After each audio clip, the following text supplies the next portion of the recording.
ஒரு ரோடு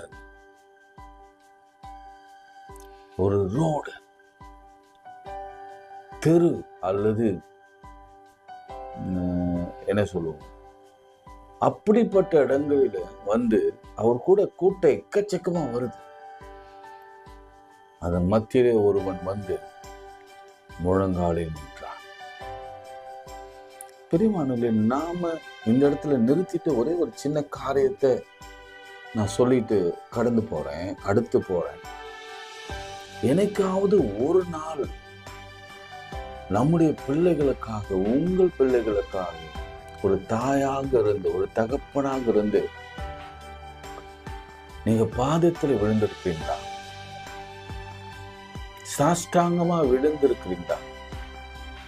உபவாசித்து ஜெபம் பண்ணிருக்கிறீங்களா?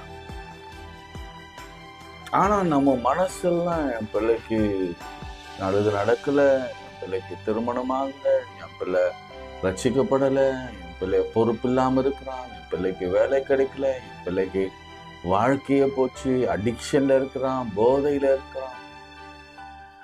நான் கேட்பேன் கேள்வி என்னன்னா, என்னைக்காவது ஒரு நாள்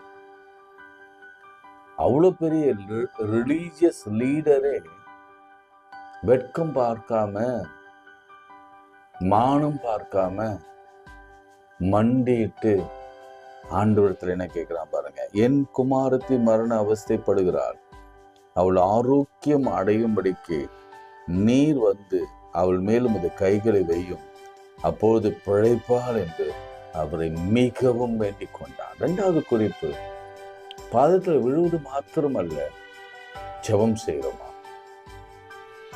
வேண்டிக் கொள்றோமா.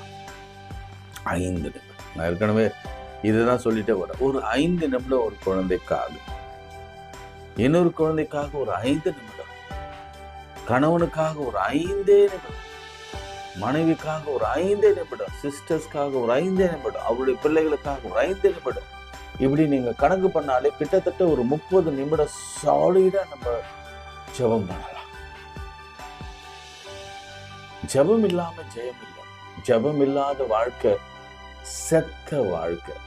இட்ஸ் பிரேதம் போல அப்படின்னு சொன்னார் பேராயர்.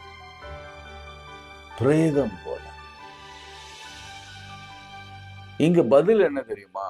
நோ ஆன்சர், ஆனா செய்கை தான். யாக்கோபுல மாதிரி வார்த்தை இல்ல, டீடு தான். என்ன செய்தா தெரியுமா? இயேசு கூட போனார். அடுத்த வருஷம் சொல்றது, அவர் அவனோடு கூட போனார். ஆமென்.